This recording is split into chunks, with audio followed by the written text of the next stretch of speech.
Ça, c'est ce qu'on aimerait bien un peu démocratiser comme idée par ce podcast. Et du coup, on a une autre question. Est-ce que tu aurais un conseil du coup pour les personnes qui voudraient s'engager dans une association, comme là on a pu parler? Oui, bah, après ça dépend ce qu'on vient chercher dans une asso, en fait, aussi. Si on vient chercher un sens à son action, heu, peut-être qu'il vaut mieux être sur le terrain. Si on vient chercher de la rencontre, enfin, ça dépend vraiment de ce qu'on vient chercher. Après, le tout, c'est le premier pas, à mon avis, c'est de se renseigner sur les assos, locales et moins locales si on veut être sur des actions à distance. Voir leurs besoins et pas hésiter à les rencontrer aussi, parce que des fois, on a des assos qui ont une visée très louable et en fait, en termes d'équipe, ça peut ne pas coller, c'est possible aussi. Tous les écolos ne sont pas des gentils, forcément. C'est comme partout, en fait. Ou au contraire, des assos qui payent pas de mine, entre guillemets, et puis finalement, il y a une bonne ambiance. Donc, se renseigner, il y a pas mal de forums d'assos ou d'événements même sur lesquels des assos sont présentes, et pas hésiter à l'échanger avec les gens parce que l'asso, elle a une visée, elle a un but, elle a un nom, elle a un logo, mais c'est les gens qui la font vivre. Donc il faut se voir être dans ce mouvement-là, en fait. Et c'est pas toujours le cas, mais quand c'est le cas, c'est chouette parce qu'on allie le côté social et utile. Ok. Et si, par exemple, tu aurais quelqu'un en face de toi qui hésite à s'engager, bon, la personne, pareil, elle croit entre guillemets en l'écologie, en l'éco-responsabilité et en avoir ce geste au quotidien.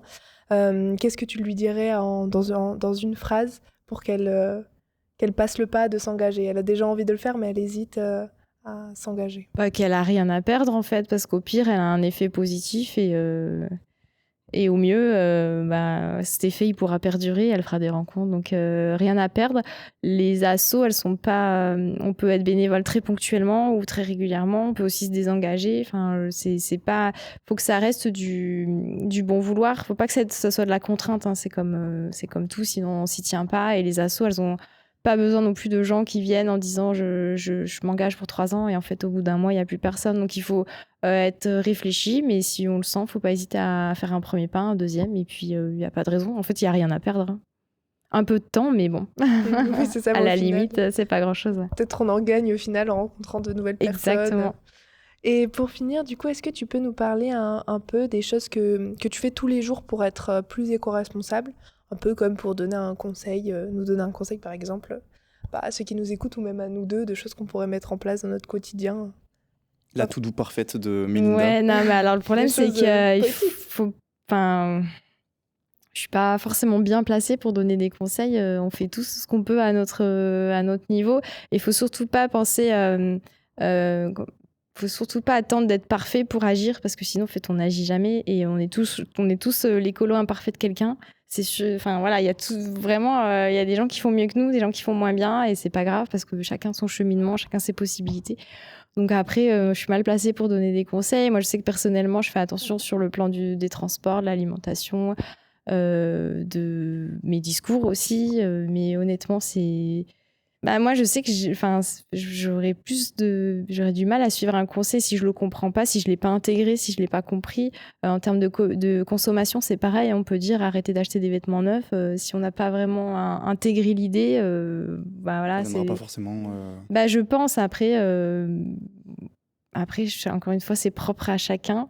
Mais oui, de toute façon, les conseils, on peut les trouver partout. On sait, au fond, on sait maintenant ce qui est bien et ce qui est moins bien. Maintenant, il faut se donner les moyens de le faire ou ne pas le faire et pouvoir se regarder dans la glace, voilà, voilà, en toute conscience. Comme tu l'as dit, le cheminement, il est progressif. À tel jour, on ne le ferait pas. Demain, on pourrait le faire. Complètement. Et puis, il peut y avoir des rechutes. Hein, voilà, bah, finalement, on a craqué, on a acheté un vêtement neuf. Et ben, c'est pas grave, ça fait partie du chemin, en fait. Si on attend d'être parfait, on n'avance pas. va jamais rien faire. Ouais. Donc ne serait-ce qu'un petit geste par jour, c'est déjà bien pour essayer d'être plus éco-responsable dans sa vie. Tout à fait. Et moi, je sais qu'en tout cas, j'ai avancé comme ça, un geste bien intégré, mais naturellement, mais ça peut être une méthode pour des gens qui voudraient mais pas tout d'un coup. À mon avis, c'est dangereux. Ce serait mieux qu'on change tous tout d'un coup, mais à mon avis, c'est dangereux parce on a besoin de vendre sur la durée. Ok, donc prochaine étape, on va te faire un petit blind test, donc une citation d'un film. Le monde ne peut pas changer simplement parce que nous voulons qu'il change. Il changera quand nous serons le changement nous-mêmes. Est-ce que ça te dit quelque chose? Je suis pas du tout cinéma. Si ça vient pas des Tuches, je connais pas. Ah, Non, je rigole. bah ça vient des Tuches. Alors Non, quand même pas, mais là, non, ça me dit rien. c'est un film de Cyril Dion qui s'appelle Animal, qui est sorti en 2022. Que j'ai vu. Que tu as vu, parce qu'il me semble que tu nous en as parlé. Qu'est-ce que ça t'évoque? Qu'est-ce que tu peux nous dire justement de cette phrase? Oui, ben, c'est comme Gandhi qui dit sois le changement que tu veux voir dans ce monde. On peut pas attendre des autres que. Enfin, on peut attendre des autres, rejeter la faute, etc. Mais en fait, on est les autres, on est une petite partie. Donc, je peux que être d'accord avec cette citation. Et si on fait tous notre part, on pourra essayer de au moins limiter les dégâts. C'est confortable de se dire oui, mais lui, il le fait pas, donc moi non plus. Mais en fait, c'est un effet boule de neige. Donc Ça il revient faut. de l'égoïsme après de faire ça justement. Ouais, mais c'est même, je pense que c'est humain en fait, de se dire bah lui, allez, bah tant pis, moi je vais le faire aussi parce que tout le monde le fait, parce que cet avion il décollera quand même si. Donc je pense qu'il faut prendre ses responsabilités sans compter sur les autres en fait, sans attendre des autres et sans se dire ouais mais je fais plus que les autres, je fais pour les autres, ça c'est hyper dangereux. Enfin moi je le vis tous les jours hein, de me dire j'ai l'impression de faire la part de quelqu'un d'autre en fait, de me priver ou de. Mais s'il faut pas réfléchir comme ça, sinon encore une fois on n'avance plus. On se remet à ce que font les autres et au final on est les autres de quelqu'un. Ouais. C'est moins profond que ce que tu as dit, mais. Mais est-ce que tu penses que, par exemple, quelqu'un change un jour sa mentalité ou son engagement par rapport à l'environnement, ça va influencer son entourage, que ça va faire un effet boule de neige aussi comme ça, ou c'est vraiment très individuel? Ça dépend. On peut choisir de changer soi-même ou d'essayer de sensibiliser ou d'en faire un peu profiter les autres. Ça dépend comment c'est fait. Je sais que des fois, quand c'est fait dans la pédagogie, la bienveillance, ça peut éveiller même des questions, c'est déjà bien.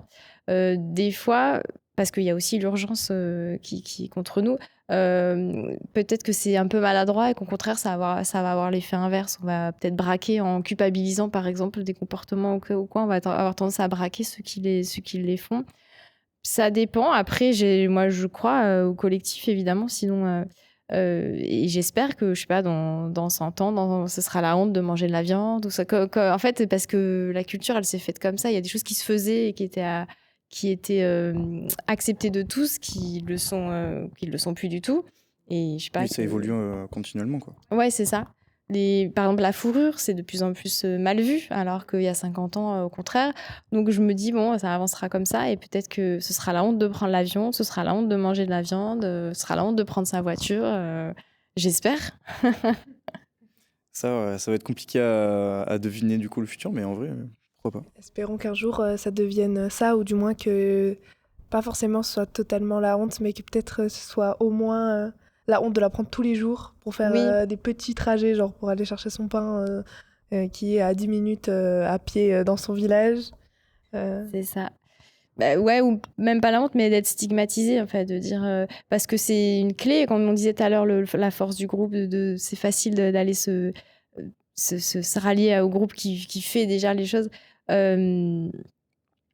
De se dire, bah, je suis culpabilisée, on me regarde un peu, voilà, parce que moi j'ai ma voiture alors que tout le monde est en vélo, ça peut être un levier de changement aussi. Du coup, c'est plus vraiment une conviction, mais de se dire, c'est moi le marginal maintenant, en fait. Oui. C'est ça, oui. De toute façon, le groupe, quand on le fait travailler sur on te regarde, toi, t'es différent des autres, en général, les gens, ça les fait changer. Donc, Voilà. espérons qu'avec tout ce qu'on met en place déjà dans les écoles, et même nous, d'avoir des cours de RSE, de choses comme ça fasse évoluer les mentalités de ceux qui sont là pour que les prochains soient un peu mieux. Espérons. Espérons. Bon, sur ce, dans l'espoir, on peut un peu repartir sur quelqu'un qui t'inspire. Du coup, on t'avait posé la question s'il y avait quelqu'un qui t'a inspiré. Est-ce que tu peux nous en dire un peu plus? Oui, tout à fait. Je m'en rappelle, je vous avais cité Thomas Wagner, qui est un ancien financier, un ancien trader, qui en fait a tout quitté du jour au lendemain et s'est reconverti dans la création de contenu, journalisme, création de contenu autour justement de l'écologie. Il écrit des bouquins, il a un compte Insta, il a un très bon site internet qui s'appelle Bon Pote. c'est ultra bien référencé. Tous les articles qu'il fait, il les fait avec des scientifiques, des membres du GIEC, etc. Et en fait, je l'admire. Pourquoi ? Parce que déjà, il a abandonné une situation très confortable. Il a certainement pas le même salaire aujourd'hui, mais par conviction. Et je pense que ça peut être un exemple parce que des fois, on a des conditions matérielles qu'on peut avoir du mal à lâcher, quelles qu'elles soient. Alors qu'au final, si après, c'est pour être mieux en accord avec soi-même, ça peut valoir le coup. Je l'admire aussi parce qu'il est toujours dans la bienveillance, dans ses contenus. Quand il interpelle, je sais pas, telle star qui va prendre son jet, il est encore dans la bienveillance, etc. Et moi, je sais que je perdrai plus vite patience que lui, en fait. Je tomberai malheureusement plus vite dans l'agressivité, alors que lui, c'est lui qui a raison. Mais ça doit demander une force vraiment folle de rien lâcher tous les jours. Sur Insta, il poste des trucs et tout, vraiment, son contenu est référencé, documenté. Il parle par exemple des voitures électriques. Il y a plein d'articles hyper bien faits, des infographies aussi. Je vous invite vraiment à aller voir. Ça s'appelle bonpote.fr.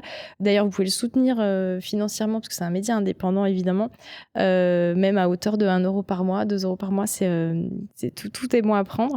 Et voilà, ces articles sont de qualité et je trouve que la force et l'énergie qu'il y met dedans, ayant vu en plus l'envers du décor de la finance encore plus, ça me fascine. Et moi, je sais que je perdrai patience, j'aurai besoin de débrancher à sa place. Et voilà. Ouais, je comprends parce que je sais pas si ça vous est déjà arrivé de faire des ramassages d'ordures, de choses comme ça pour une asso ou quoi. Mais en fait, c'est hyper grisant de voir que t'as passé la journée à faire ça, t'as eu chaud, t'as les gens qui sont passés à côté de toi, t'as les gens très gentils qui passent et qui disent « Ah, c'est bien !» mais qui font rien. Et tous ceux qui te regardent en mode c'est bizarre, qu'est-ce que tu fais ? Et 2 jours après, tu repasses en te disant ah bah cool, la piste à vélo que j'ai nettoyée, je vais passer à pied ou pour mon footing, ça va être tout beau. Et là, c'est tout l'effort qui est remis à zéro en fait. Ouais. C'est ça, c'est moi non plus. Je pense que je me dois encore de grandir dans mon engagement parce que vraiment, du coup, j'ai pas fait tant de ramassage que ça parce que en fait, ça m'a vite saoulée clairement de pas pouvoir continuer à me dire ce que je fais, ça a de l'impact. Parce qu'au final, je fais un truc et 2 jours après, c'est la même chose que ce que j'ai fait. Comme tu disais, Melinda, en fait, je pense que c'est une force mentale qu'il faut avoir pour continuer tous les jours avec on va dire, le même engagement et la même force tous les jours. Par exemple, sur le ramassage, se dire que le lendemain, ça va être tout aussi sale, voilà, c'est un peu compliqué. C'est démoralisant. C'est comme vider un océan à la petite cuillère, hein, c'est sûr. Après, on peut pas ne rien faire. On a besoin d'agir. De toute façon, l'action, c'est la clé. Après, moi, je sais que les ramassages, je suis pas très fan parce que je trouve qu'on agit sur l'après et il vaudrait mieux peut-être mettre de l'énergie sur l'amont pour éviter justement qu'il y ait tout ça. Mais bon, malheureusement... faut faire changer les consciences. Mais oui, c'est démoralisant. Et il ne faut pas se laisser démoraliser, en fait. Mais du coup, là, ce qu'on te propose, c'est de passer à un dernier petit jeu. C'est une mise en situation. Alors, avec tout ce que tu nous as dit, j'ai bien compris que tu n'oses pas trop donner des conseils parce que tu penses que chacun fait de son mieux. Mais là, c'est un petit peu pour... en fait, des fois, on est face à des situations dans notre quotidien, avec notre famille, nos amis, et on ne sait pas trop comment réagir, en fait. Et comment dire les choses sans être blessant ou en faisant comprendre et pas en donnant un peu une leçon de morale. Et donc du coup, c'est ce qu'on a appelé un peu la mise en situation. Par exemple, là, c'est dans un supermarché avec un proche et de nous dire comment toi, tu aurais réagi et qu'est-ce que, du coup, s'il nous arrive la même situation, on pourrait réagir. Ok. Du coup, tu es donc en compagnie d'un membre de ta famille aux courses cette semaine et tu te rends compte que en fait, il met dans son caddie beaucoup de produits en fait avec du suremballage en plastique, des fruits des fruits et légumes de saison qui sont hors saison et des bouteilles d'eau en plastique, etc. Et la personne, elle passe à côté donc du rayon bio et elle fait la réflexion, franchement l'écologie c'est bien gentil mais les trucs écolos c'est cher et compliqué et puis on n'a pas le temps de se prendre la tête avec ça. Elle te dit ça. Alors du coup, comment en fait répondrais-tu comment tu pourrais répondre à ça quel conseil, comment toi tu agirais là-dessus? De manière diplomate, du coup, je suppose. À ta manière à toi. C'est difficile, hein. C'est difficile parce que là, on touche effectivement la sensibilisation et en fait, ça dépend de la personne que j'ai en face. Il y a des personnes qui seront peut-être plus sensibles sur des statistiques, je sais pas, dire ah ben cette tomate, elle a consommé autant d'eau que je sais pas 3 baignoires. Parce qu'on n'est pas, c'est pas du tout la saison des tomates. Donc là, peut-être que les ordres de grandeur peuvent peut-être réagir. Après, en vrai de vrai, je pense que je serais énervée, hein. Tout de suite, je serais énervée. Tu l'as déjà vécu ce genre de situation pas forcément avec un membre de ta famille, mais en oui, général. Oui, parce que chacun consomme. Après, ouais, je me permets pas toujours de commenter, de juger, évidemment que non, mais de commenter. Quand je le fais, ça va être sur le ton de l'humour, en fait, plus. C'est parce que c'est aussi mon mode de fonctionnement. Et puis, encore une fois, ça sert à rien d'être en frontal.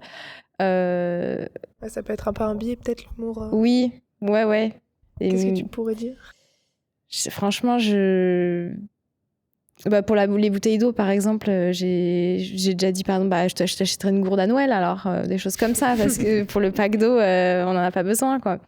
Après, sinon, je vais proposer des alternatives. Je pense aux fruits et légumes, par exemple, dire, au lieu de faire cette tomate qui en plus n'a pas de goût, on va peut-être se tourner vers un autre légume de saison.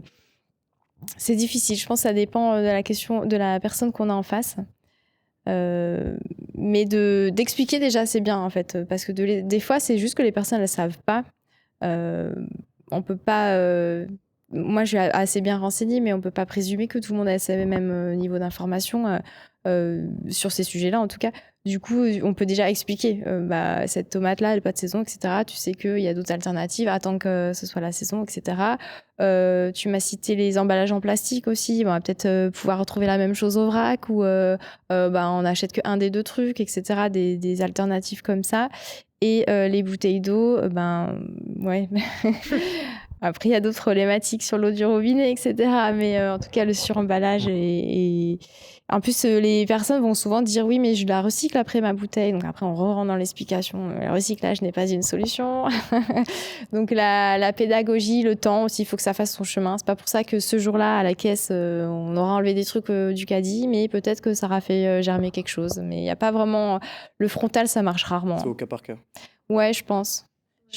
Mais... Et aussi, moi, je sais que quand on a écrit ça, je m'étais dit, il y a souvent des gens qui pensent que le bio, c'est écolo. Ah oui, non. Alors que des fois, le bio, c'est pas forcément écologique. Non. Ouais.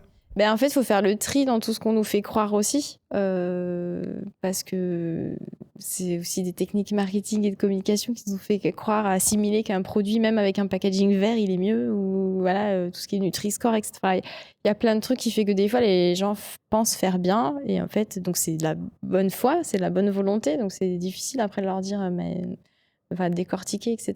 C'est du temps. Alors, c'est du temps, pas forcément pour faire les courses et de préparation des repas, ou même économiquement parlant, je suis pas forcément d'accord avec le fait que ça coûte plus cher, mais c'est du temps de s'intéresser et de déconstruire, d'aller chercher dans des médias, de nous aller chercher l'info et ne pas récupérer celle qu'on nous donne, parce que forcément, on va nous donner l'information qu'on veut bien nous donner. Donc c'est du temps, par contre, de consulter, de lire, de comparer, de critiquer, de faire marcher son esprit critique. Ça, c'est du temps. Plus que la préparation des repas, à mon sens. Après, c'est une question d'habitude, mais ça se fait très bien et ça coûte pas plus cher. La viande coûte très cher, les lentilles coûtent pas cher. Le sétan, le tofu, tout ça, ça coûte pas si cher que ça. Il suffit de s'organiser un petit peu.